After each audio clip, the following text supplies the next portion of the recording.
महाराज जी, आज एक प्रश्न था, इस प्रसंग चल रहा है इसलिए पूछ रहा हूँ। किसी और ने बैच में प्रश्न है। महाराज जी कह रहे हैं कि 12 साल हो गए, उनका बच्चा हुआ नहीं, किसी कारणवश गिर जाता है ऐसे करके।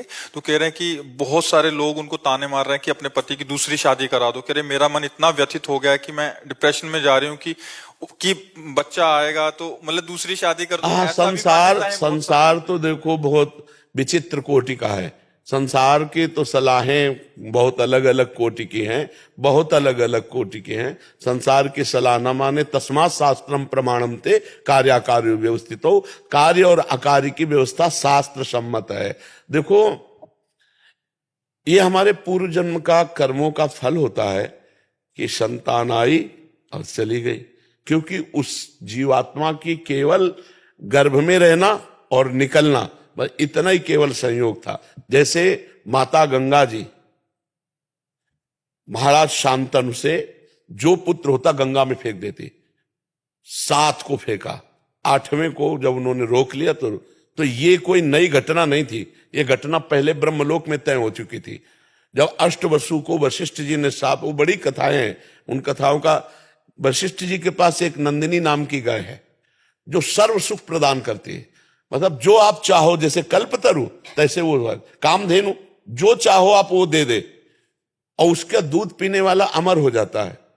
तो 8 वसु जा रहे थे, उनकी पत्नी एक के साथ थी, तो उन्होंने कहा ये बहुत सुंदर गाय, बोले तो कामधेनु गाय है।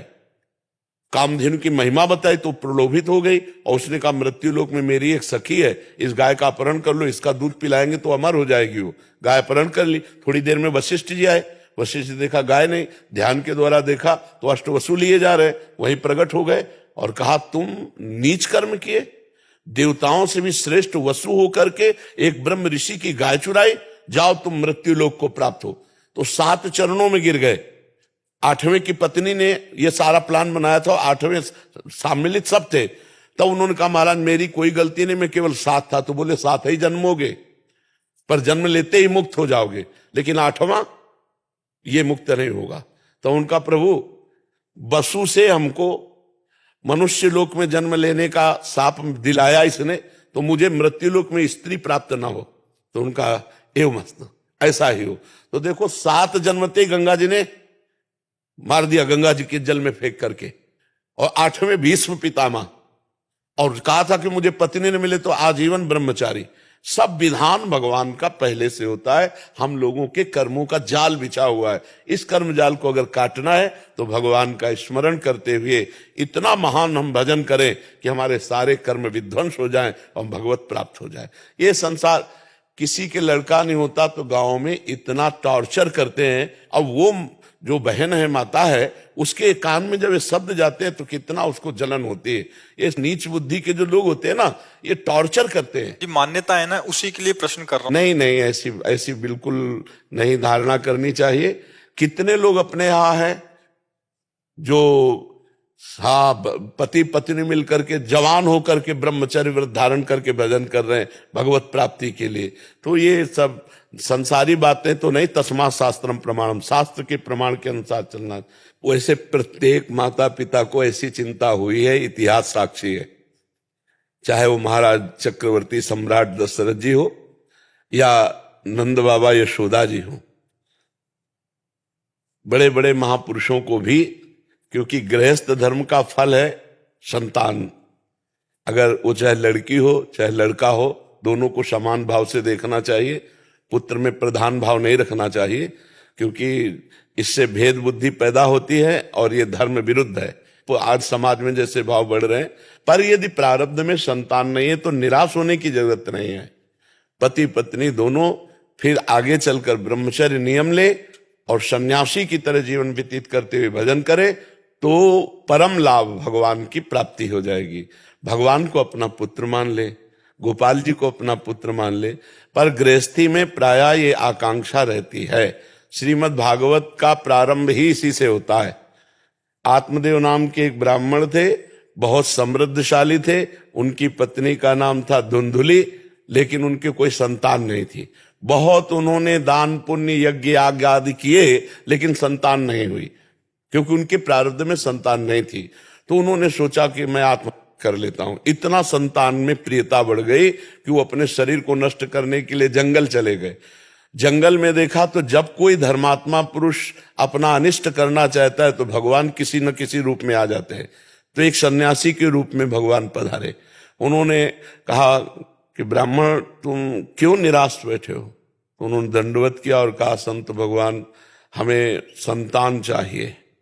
बहुत समझाया कि संतान से सुख नहीं है, संतान एक स्वाभाविक अगर प्रारब्धवशात होती है तो अच्छा, लेकिन मैं तुम्हारे भाग्य में देख रहा हूं 7 जन्म तक संतान का योग नहीं है, इसलिए तुम हठ मत करो। उनका संतान या तो या नहीं तो मृत्यु हम ठान कर आए। तो उन्होंने अपने तप बल से एक फल प्रकट किया और कहा जाके अपनी पत्नी को खवा देना, बढ़िया संतान हो जाएगी। तो देखो भाग्य में नहीं था ना, तो उनकी पत्नी को जो दिया उन्होंने जाके अपनी तो उस पत्नी ने सोचा कि यार पेट बढ़ जाएगा, कौन ने 9 महीना भोजन भी सही नहीं हो पाएगा और बड़ी समस्या है। तो उनकी बहन आई हुई थी, तो बहन से कहा कि पति ने दिया है कि फल खा लो तो संतान हो जाए। तो उनका गर्भ हमारे है और अभी इसी महीने में गर्भ हुआ है, तो तुम ये फल गाय को खवा दो और जो संतान होगी वो मैं तुम्हें दूंगी। तुम गर्भ का नाटक करो और तुम हमारे पति को कुछ धन दे देना, तो हम ये कह देंगे हमारी संतान मर गई और ऐसा हो गया। फल गाय को खवा दिया। देखो प्रारब्ध, संतान नहीं होनी ना तो नहीं होनी। अब 9 महीने के बाद वो गर्भ का नाटक करती रही 9 महीने तक, और जब उसके संतान हुई तो रातों रात मंगा लिया और बस आत्मदेव के संतान हुई, बड़ा आनंद मंगल। इधर अभी आनंद मंगल मनाया जा रहा है कि गाय के संतान हुई, कान भर केवल बछड़े के, गऊ के जैसे, और पूरा शरीर मनुष्य का, क्योंकि तब से वो महान ज्ञानी गोकर्ण जी महाराज, और उसका नाम रखा धुंधुली ने अपने नाम से मिलता जुलता धुंधकारी। अब वो जैसी जैसी अवस्था बढ़ी वैसे वैसे वो नीच आचरण करने वाला, छोटे बच्चे खेल रहे हैं उठा के कुएं में डाल देना, फिर चोरी करना, व्यभिचार करना, और इतनी पिटाई की माता पिता दोनों की। तो माता तो पिटने के भय से ऊब करके कुएं में गिर के मर गई। गोकर्ण के हाथ जोड़ा उनके पिताजी ने, कहा बेटा मेरी तो दुर्गति हुई जा रही पुत्र मोह में, इससे तो ये ना होता तो अच्छा था, तो बेटा अब क्या करें? तब उन्होंने कहा कि अब इस समय संसार के राग का त्याग करके एकांत में जाकर भगवान का चिंतन करो।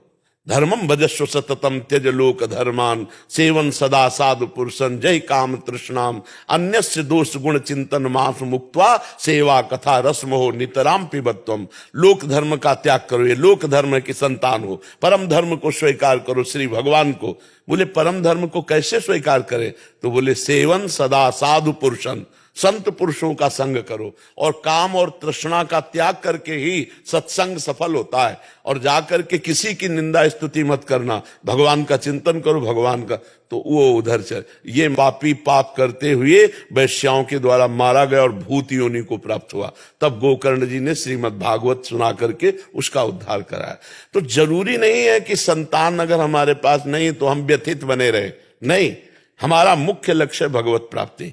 जब देख लिया कि कई वर्ष हो गए संतान का योग नहीं बन रहा, तो पति पत्नी दोनों संयम से रहो और भजन करो और भगवान की प्राप्ति कर लो।